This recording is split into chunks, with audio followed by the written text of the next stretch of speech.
Good morning, everyone. We welcome you to our Sunday morning roundtable discussion Good morning. with the subject of substance. We're grateful you all could join us on this beautiful day. The Plainfield Science Church Independent in Plainfield, New Jersey, which is in the United States of America. And we welcome you all. We will start with our morning prayer. I'm reading from page 5 of Addenda to Collectania. The infinite light forever protects its ideas in the substance of soul. Man was never educated to believe in nor rely on false theology or materia medica to heal and save him. Man relies entirely upon the principle of being for health, supply, happiness. Evil minds have no power to reject, deny, oppose, or defy God. No power to stop the work of Christian Science. There is a spiritual reversal for every argument of evil, and to declare it agrees with your adversary quickly. God will reverse every argument of evil before it reaches us through the word, which is the two-edged sword, which liveth and abideth forever. We must be spiritual detectives and arrest every thought that tries to gain admission and cast it out when the idea tries to present itself. There is a perfect presentation for every idea of love. We must think of ourselves as spiritual and perfect. Our sight, hearing, and all of our senses and faculties are spiritual, perfect, and eternal. For God created all. Miss Mary Baker Eddy. Wonderful. Thank you. Thank you. Some of that would be good for watchers too. Yeah. I love that, spiritual detective. Yeah. Beautiful. Thank you. All right, Karen, our watching point. Watching point 317. Watch lest you become discouraged and feel that your work in sweeping the leaves off your sidewalk has availed nothing, because there is a fresh lot waiting for you the next morning. You are expected to continue your sweeping cheerfully until the trees have shed all their leaves. The evidence of your problem may appear to be the same day after day, but if you do your work faithfully each day, you have done what God requires of you, and the error is handled. If the same evidence appears tomorrow, regard it as a fresh crop of fears and not the old ones you handled yesterday. Then you will have the faith to work on without discouragement until the tree of error is bare. If you shot an enemy that approached your home, and the next day he appeared again, you would conclude that your aim was poor. Let us assume that this continues for 100 days, until you have lost all faith in your gun or your ability to aim it. Then one morning, no enemy appears. You venture forth only to find 100 dead men. Each shot reached its mark. Each day the enemy was a new one, but he dressed up in the clothes of the old one in order to produce discouragement. The master said, quote, "He that shall endure to the end, the same shall be saved." End quote. Thank you. That was one of our old favorites I watched. Thank you. All right, comments? Well, I looked up the word endure because sometimes that word can seem, hard. And Right. I got a wonderful definition of it. Let's see. To bear with patience, to remain.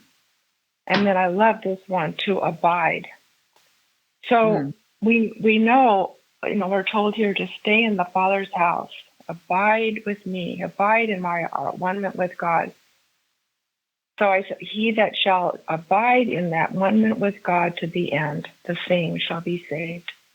And that changed the word endure for me. Thank you. That's beautiful. Thank you. Yeah, that's a lot of what we're going to be talking about today, too. It's interesting how these subjects take various turns. Anyone else on this watching point? Well, I loved that watching point. I had never heard it before, and it just made me think of just staying in the now, for one thing. Yes, not looking backwards or forwards. Mm-hmm. I thought it was, And yes. Betty? Yes, I just thought it was so encouraging because occasionally we get something that seems to go on for a while, and it just says to keep it up. It's gonna. There's an end to it, and you should be encouraged and keep up the good work and don't let down. Thank you. Yeah, Mrs. Eddy says, truth persists, error does not. So we must be the persister in truth. Long suffering is one of the fruit of the Spirit. Thank you. Yes. Long suffering is one of the fruits of the Spirit. If you want easy, you should go elsewhere. Yeah. No one said this was easy. And also stay cause instead of effect, right? Yes. Yeah. Mm-hmm. Who else was speaking? I was. I think also, to be discouraged is the easiest thing to, make you not start to question everything and the truth, especially that you're using. I like what Kratzer writes, Reverend Kratzer, that is, writes about discouragement. It's his priciest item. Right. Reason. Mm-hmm.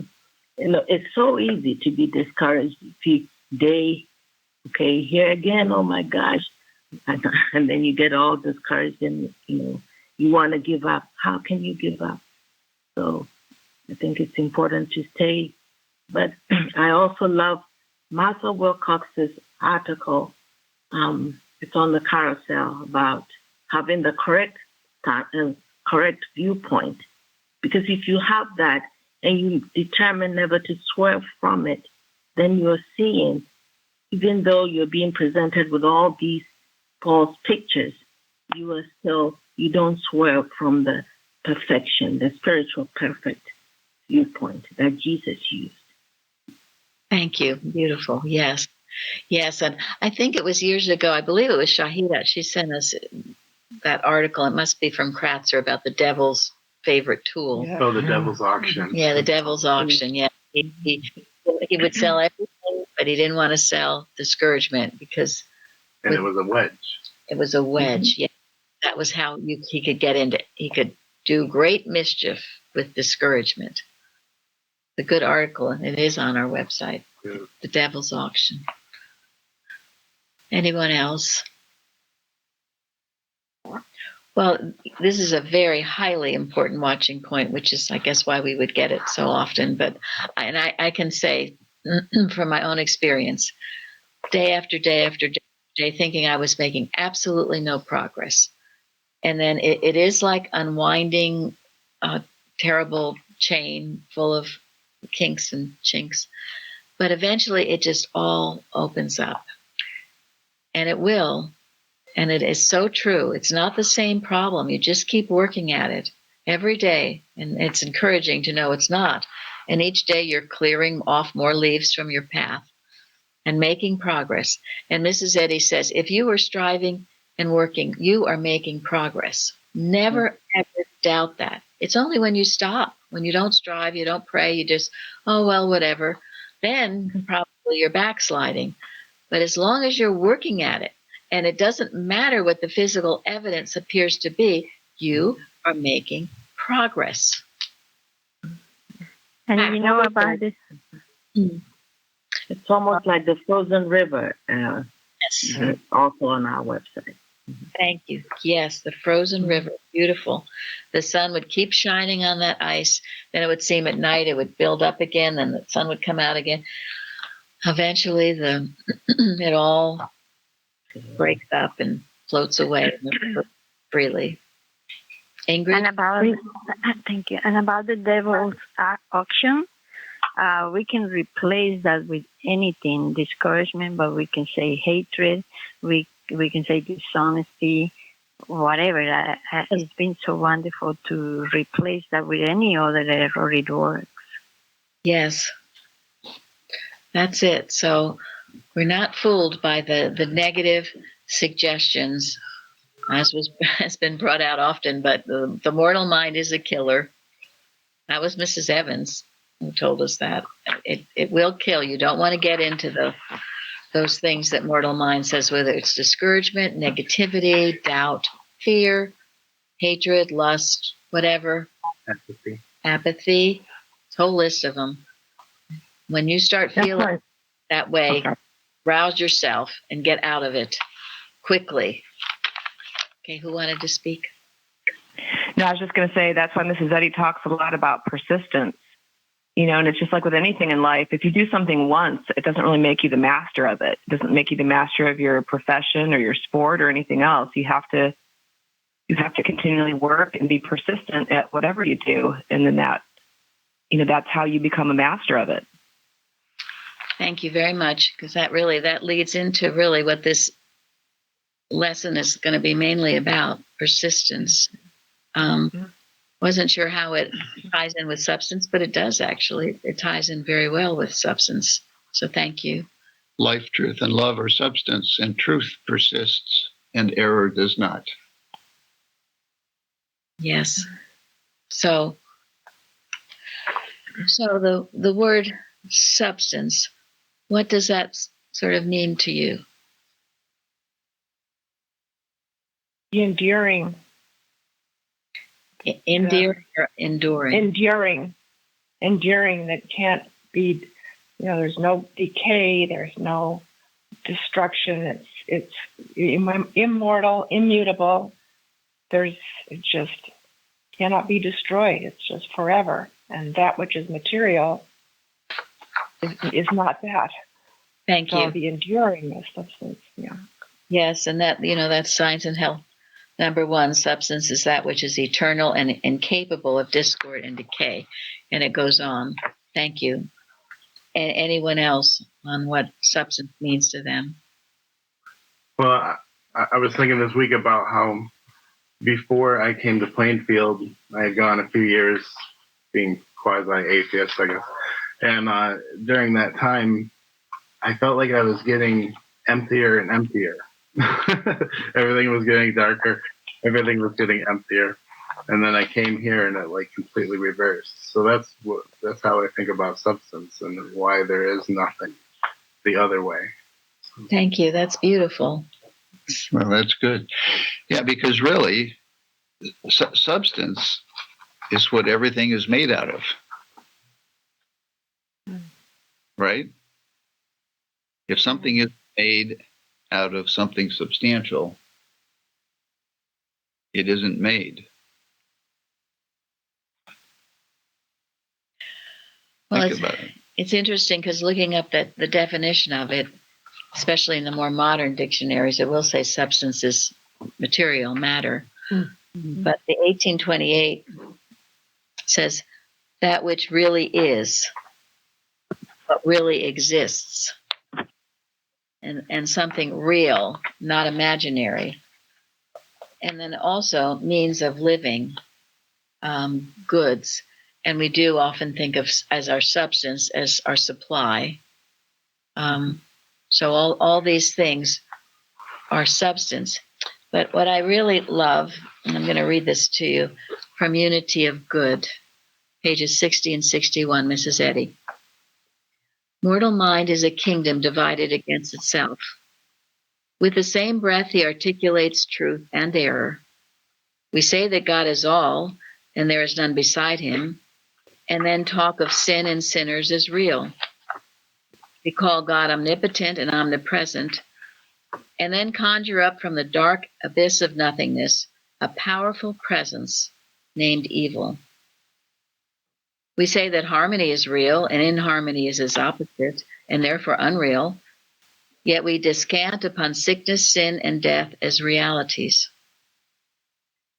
With the tongue, bless we God, even the Father, and therewith curse we men, who are made after the similitude, human concept of God.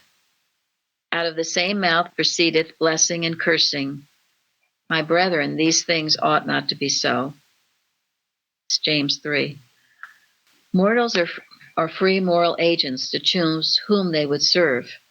If God, then let them serve him, and he will be unto them all in all. If God is ever present, he is neither absent from himself nor from the universe. Without him, the universe would disappear, and space, substance, and immortality be lost. St. Paul says, "And if Christ be not raised, your faith is in vain. Ye are yet in your sins." It's 1 Corinthians. Christ cannot come to mortal and material sense, which sees not God. And then this false sense of substance must yield to his eternal presence and so dissolve. Rising above the false to the true evidence of life is the resurrection that takes hold of eternal truth. Coming and going belong to mortal consciousness. God is the same yesterday and today and forever. Now that is a complete description of really what substance is as compared to what it is not. And that statement, the bottom of page 60, Mrs. Evans had given it to us many times, or to me. I know one time when I had I thought I had pneumonia, very bad congestion. This false sense of substance must yield to his eternal presence and so dissolve. So I'd ask myself, well, what is my false sense of substance? Well, and we all have a lot of them, but this one certainly brings out when you believe evil is real, right? Mm-hmm. It's powerful. Mm-hmm. That's your false sense of substance. That statement and this understanding and unity of good will heal a lot of situations that maybe you need a breakthrough on. And then, coming and going belong to mortal consciousness. God is the same yesterday and today and forever. It's another one, statement of truth that we've been given often. Again, do you come and go, or one day you're feeling great, yippee, yahoo, I'm feeling good. The next day, oh my God, this is horrible, I'm having a terrible time. No, that's not the reflection we talked about last week. That's the ups and downs of mortal mind. And then this goes back to the idea that some of you, Lenny and some others, spoke about persistence. Because God is the same yesterday, today, and forever. The question is, are you? Are you the same with him? Are you the same? Are you going up and down and here and there and everywhere? So that idea of persistence is very important to bring about true substance, whether you need it for supply or health or whatever thing you need. As we talked about last week, being tributary to God, he is the source of all good, so we are receiving it from him always. And if we think we're not, or we're deluded into thinking we're not, and that word delude means to think something is true that isn't true, and that you hang on to it even though you know it's false. Are you deluded into thinking that you're not tributary to God for some reason? And if you are, it's because you haven't spent enough time with the Father. You spent too much time with mortal mind and the things of the world. So my father, and I've told this to you before, but my father had this quote on his desk. It's Calvin Coolidge. And a lot of you probably already know it, but nothing in this world can take the place of persistence. Talent will not. Nothing is more common than unsuccessful men with talent. Genius will not. Unrewarded genius is almost a proverb. Education will not. The world is full of educated derelicts. Persistence and determination alone are omnipotent.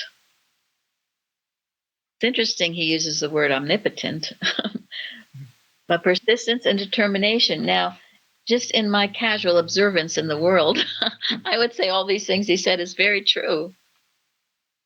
You know, talent, genius, education, that doesn't necessarily mean you're going to do really anything useful for mankind. do anything useful for mankind. Now, this is a little bit, you know, it could be on a human. It can't be a human will of, I'm going to do this no matter what. It's got to be a God-inspired, I'm going to do this no matter what. Must be God-inspired. Love illumines, inspires, illumines, designates, and leads the way. And that is in the lesson this week. And I love that. Those qualities are needed and all inspired by love, not human will. So, Jeremy, will you read the golden text? 1 Corinthians. Therefore, my beloved brethren, be ye steadfast, unmovable, always abounding in the work of the Lord, for as much as ye know that your labor is not in vain in the Lord. Thank you. There we get steadfast, unmovable. And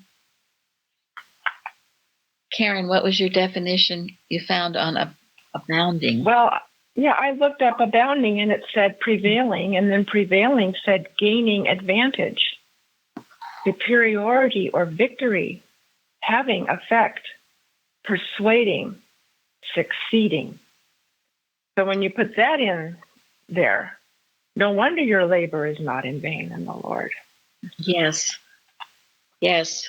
But it takes that being steadfast and unmovable.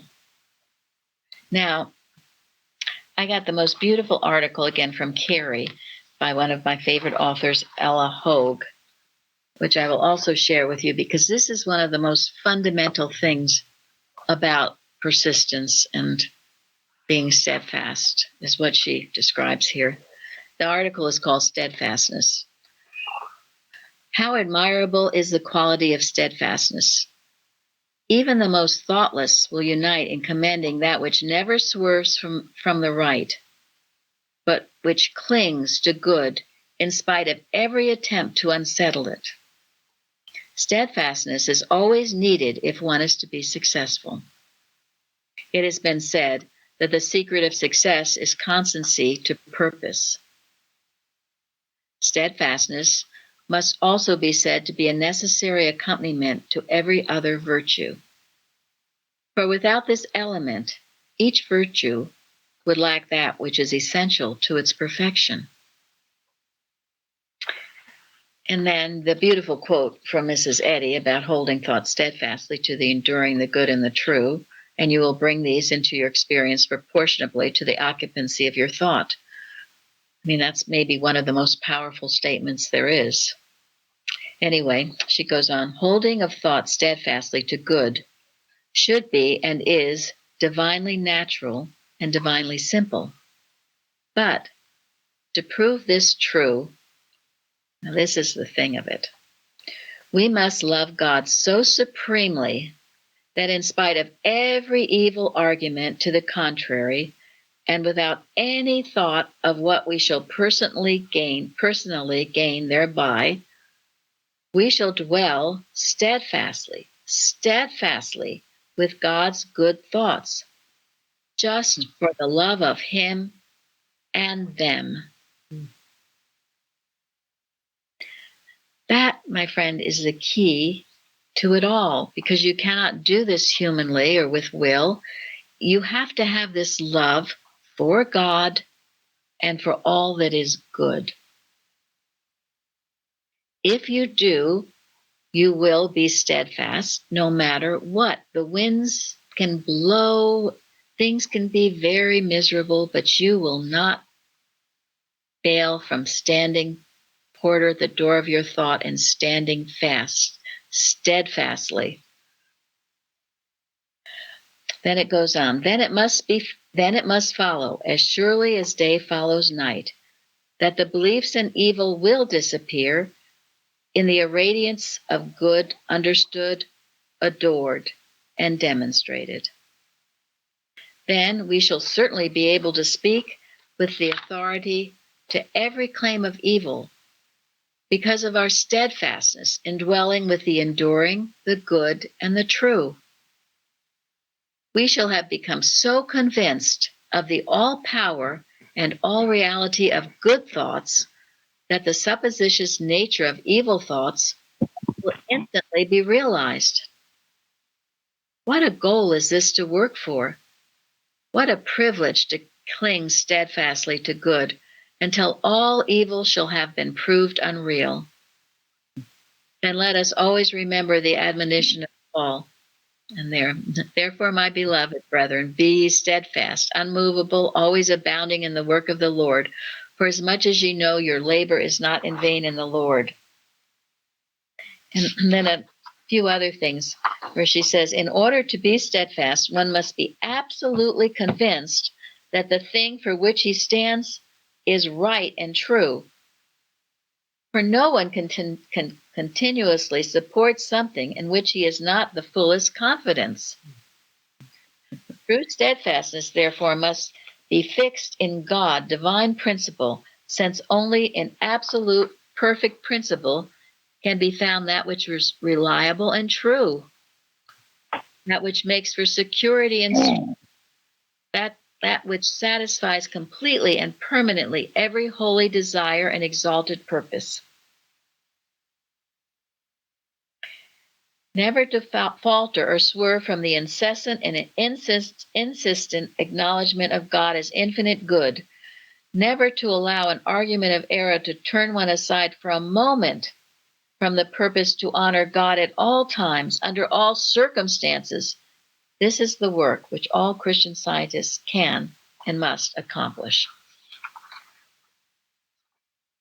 That is so wonderful, because those two things, first, your love for God, and if you don't love God, then you've got to work to where you do, because you have a false concept of him, like I did when I came here. That's why old theology is not our friend. You're afraid of him. You think he's a God of wrath or a God of far off. You've got to understand the God of love, the God of Christian Science. And then you have to have confidence that all this is true. That's why sometimes you have to take it by faith, and Mrs. Eddy says there is no matter, or there is no sin, disease, and death.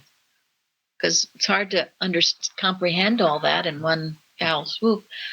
So you have to have the confidence, and I do. I have total confidence in what she says and what Jesus says, because I've proven enough of it to know it to be true. So therefore, if there are things I might not totally understand, I'll go with it, and I'll say, okay, you said it, I'll believe it. And that's why I remember Mrs. Evans was so steadfast, because we had someone who, I told you that one person who didn't think that women were more spiritual than men. And Mrs. Eddy says that. And anyway, that person ended up, I believe all this other stuff, but I don't believe that point. Or there's some points that Mrs. Eddy says that I don't accept. Well, it's like Shmuel being turned back by that Mary anointing Jesus' feet, Oh, yes. Despite everything else he had seen and heard. Shmuel, yeah, those of you saw the season 4 of The Chosen, so close to getting everything, but he couldn't accept one point, and he left. And this is so important to really share with people that are starting to read Christian Science materials, because error is always trying that they don't go ahead. And I just said, look, if you don't believe on something or you don't agree with something, don't just drop the book.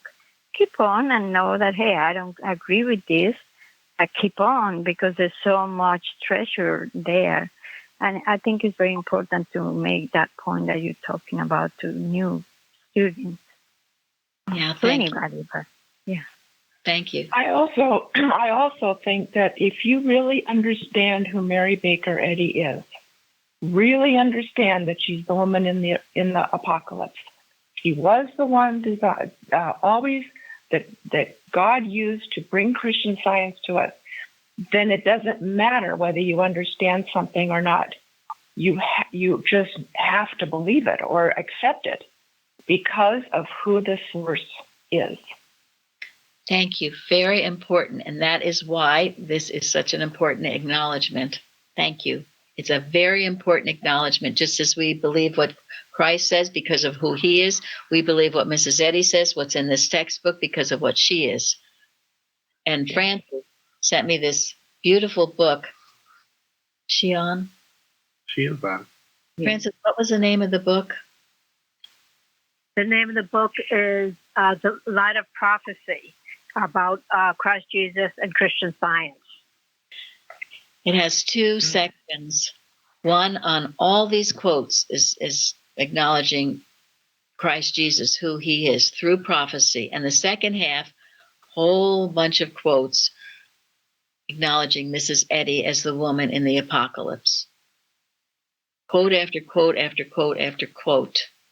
And now we have David Keaston writing a book about Mrs. Eddy being the woman in the apocalypse according to prophecy. And someone was telling me a lot of it is, the prophecy is referred to as a woman, not a man. Anyway, it's all signs pointing in this direction. And yes, in order to have that confidence, thank you, Karen, you have to know who she was. She wasn't just some little nice lady who wrote a nice book that New Age sprung from. No. It's my grandson said, no. Well, and that's why we bought Benjamin a plane ticket from Nigeria to United States many, many years ago, because he recognized that this book contained something far greater than any person could have written. He said no person could have written this book. And what did Mrs. Eddy say herself about She was a scribe. She was a scribe under orders, and she said later in life that she herself had to go back to the textbook to study it. So I don't know anybody, I've never met anybody who actually understands everything that there is to know about Christian Science. I find every time I read it, I learn something new. And I think that's the case for most of us, if not all of us. Sure it is. For everyone. And an idea. Yeah. So something that you don't understand. Oh, I'm sorry. Yeah, no. I mean, you understand by demonstration. Mm-hmm. And there are things that I have to take on faith, as Mary said. To some degree, we're told that we also don't want to be belief Christian scientists either. I found that I was believing too much, right, and not proving and demonstrating. I would encourage everyone to look and read Christian Science's Clear, Correct Teachings. I'm going back through, and Eustace is very clear on you have to build your understanding up. Mm-hmm. He's got a very interesting take on this.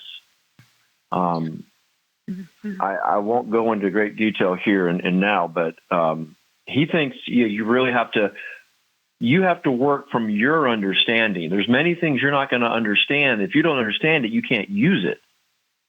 So it's been very helpful for me in kind of building my superstructure, if you will, of what God is, of what man is. And, Jesus does say one small little understanding is all you need, because it's truth, you know?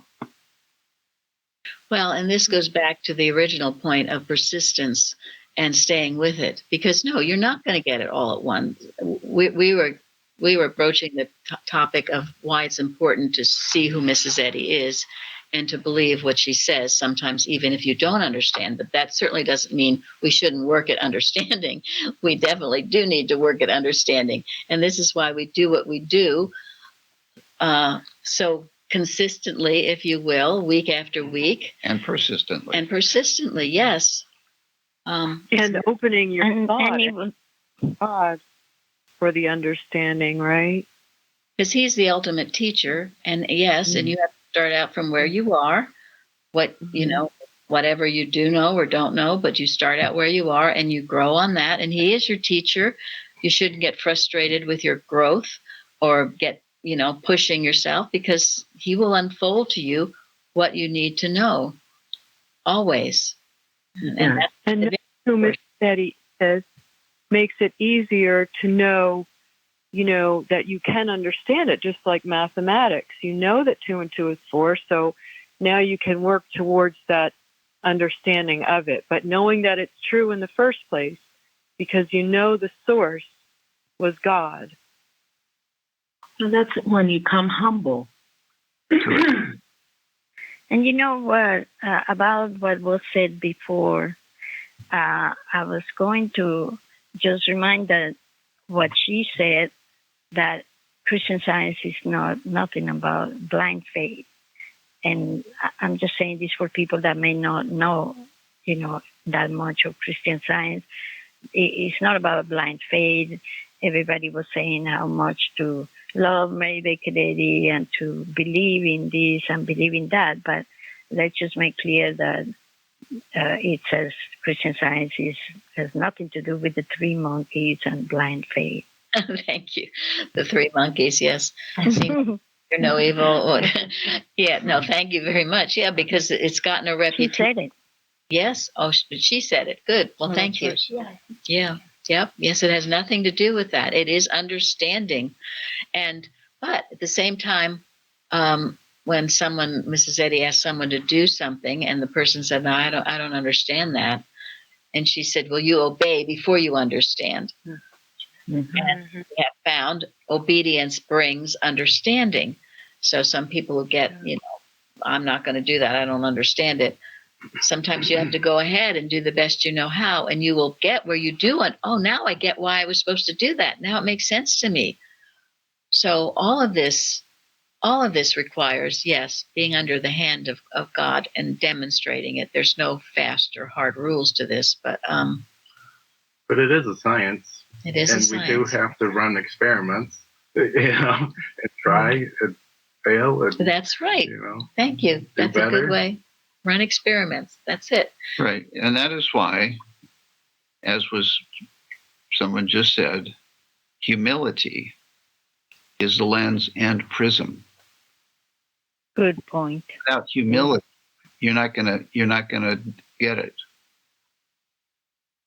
I'm thinking, I mean, how would someone like Benjamin, never read the book before, get it? That there's something here. He didn't get all of it, I'm sure, but there is something here that I can follow because of this humility. You know, God inherently, we all have the spiritual sense. For him to be able to discern, my goodness, no man could have written this book. That says a lot. So humility to me is it. It does, and it's truly a key for people who take the book and progress and also get healed, because they don't have all this intellectual stuff. Well, she was a woman, or, you know, I don't, that doesn't make sense, or how can there be no matter? It does that open, humble, childlike thought that Benjamin possesses, and we've heard other people say it too. I know my mother, when she read it, Science and Health, for the first time, she said, wow, this is it. And it healed her of cancer. It was so, and it is almost shocking at first because it's so radical. the things Mrs. Eddy says, but it does make sense. I would like to add to that it was the same for my mom. She was giving up by the medical system for they call the highest diabetes level, and at that time they said it was incurable. And she just said, I just want to study Christian Science. That's the last thing I will do if I'm going to die, so-called. And she was completely healed. Thank you. I'm sure it's an experience for many people. Yeah. Yes. Absolutely. And you don't need very many experiences like that to know that there's something. Right. Really. That's right. Yeah. Gotta have your eyes open. And that's where the confidence comes from, and then the persistence, right? Yes. Correct. And I've had people tell me, after listening to the roundtable, it's like, well, you guys are too much for me. I can't deal. This is too much. And so, well, what's too much? What's too little? I mean, I don't know. You come along at your own pace, whatever is in your heart. You can't do anything more. That beautiful quote in the miscellany, you can't do more than what is ripening within you. So But if I come almost full, then if I come almost full, then of course this is too much. That's right. That's right. Right. You've already got your own there's outline. no room for these new ideas. No, you've got your agenda that you're going to do. So you have to have a sense of, yes, the humility and openness to it. And very much, who was telling me? It was only because they had such a terrible time in mortal existence that they were ready. You have to be ready for this. And I look around, and everyone here has had, I was saying I was going to give the prize to who had the worst childhood. Because everybody, word. But you see, it brings you to a point where you're ready to accept this, because the human has offered no good thing. Mrs. Eddy says, mortal existence has not been kind enough to me to want me to linger in it or something. Yeah. Yeah. I never heard something like that. The worst, like a contest for the worst, but childhood. But I can tell it was just error wanted you to bring that to everybody and rehearse error and keep on getting people deeper into the error. Yes. Well, it's just the point is, yeah, people have to be really dissatisfied with the mortal dream before they will really open up their hearts to something new and different. Thank you for that point. Yeah. Thank you. Yeah, that's the point. People in prison, sometimes they just turn around because they've hit the bottom, lost. Here I am. Absolutely. Those who seem fine in the mortal existence, you can't. You've got to leave them alone until they're ready, because they're not interested, and that's okay. We're all at different states and stages, Mrs. Eddy says. And what did Jesus mean when he said, "Don't cast your pearls before swine"? Yeah. Mm. You don't offer Christian Science to someone who is so satisfied with materialism and the mortal dream that they will trample on your pearls. Mm-hmm. Wait for them to be ready. Yeah, I was thinking a few weeks ago that self-interest is the opposite of receptivity. We often include receptivity in our watches and making sure that the message is getting to someone who wants it. And it's largely because they are no longer self-interested, at least to some degree. Thank you. And it's why really we don't market ourselves in a kind of a human sort of a way, because God knows who needs us, and God will bring those people to us. Otherwise, we're humanly getting involved in God's work. What did you send me this week? Well, I thought it was very interesting, and it fits in with everything that's been talked about. That Mrs. Eddy used the word. We don't give up, we're not going to stop wearing clothes. We're not going to stop eating, but we must, as she says, the human self must be evangelized. And I thought, holy cow. So I looked it up, and that's instructed in the gospel. And then on page 271 in Science and Health, she talks about the modern evangel, those who are willing to leave their nets or to cast them on the right side for truth, have the opportunity now, as in aforetime, to learn and to practice Christian healing. The scriptures contain it. The spiritual import of the word, capital, imparts this power. But, as Paul says, how shall they hear without a preacher? And how shall they preach, except they be sent? If sent, how shall they preach, convert, and heal multitudes, except the people hear? And to me, that is hear, science, and health. The key to the scriptures. Thank you. Yes. Yeah, and this is the evangelization process that's going on, changing us into more and more his image and likeness. And I love God is able to make all grace abound toward you. That word grace, it's the same thing. The definition I love, spirit or influence of God operating in man, it's operating in you to strengthen and to regenerate you. And regenerate is to plant holy affections in the heart. To plant holy affections in the heart. So, maybe you see someone who doesn't seem to be a lover of God and good, doesn't seem to love good. Well, grace is going to change that person. So he has those holy affections. He even, yes, as Florence said, in a prison cell, he's ready to change and have these holy affections where he loves God.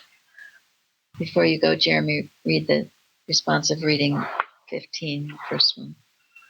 Study to show thyself approved unto God, a workman that needeth not to be ashamed, rightly dividing the word of truth.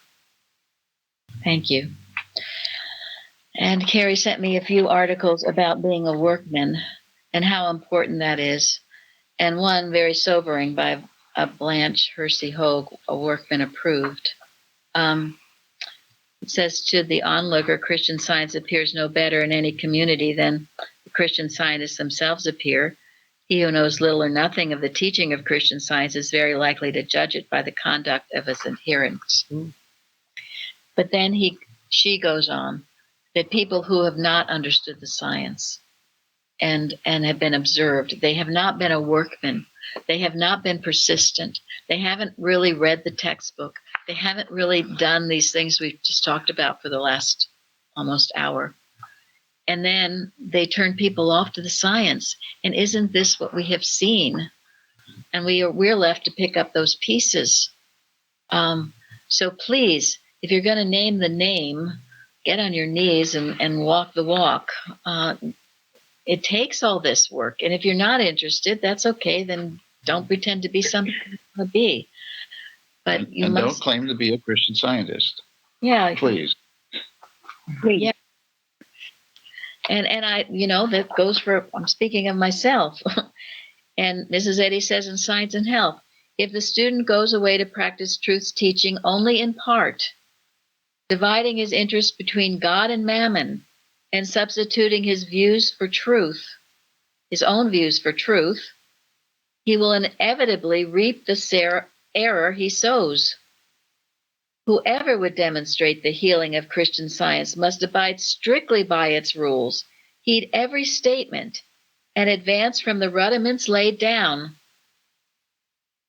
There is nothing difficult nor toilsome in this task when the way is pointed out, but self-denial, sincerity, Christianity, and persistence alone win the prize, as they usually do in every department of life. So it's not like she didn't tell us, right? It's not like she's not telling.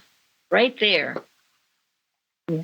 And this goes, this goes really well for all those people that are, have posted online lies about Christian Science and how bad it is and how it didn't work with them. but they don't tell that, oh, I wasn't consistent, I wasn't persistent, I didn't even really study, or if I didn't understand, I didn't go back to see, let me see, maybe I don't understand. And then, of course, it cannot work. And then they go and post all these things because they never understood, were never persistent. Yes. And so they couldn't demonstrate it. And people must know this because there are many things online against Christian Science from people that don't really know, never got to really read and understand what it was about. Thank you. Yes. No, that's right. And this isn't many of us have not proven Christian Science. Many of us probably have regrets we didn't know better at the time. All of us do. Believe me, I do. Believe me, even in the middle of Mrs. Evans, I have many I wish I'd known more at the time than I might know now. So this is in no way condemnation of anyone who hasn't proven maybe something they just weren't ready to prove yet. But this is about going forward. And what's been done has been done. We learned lessons from whatever it was, and we can be grateful for those lessons learned and go forward and realizing, there's just more to learn. And there's never any condemnation.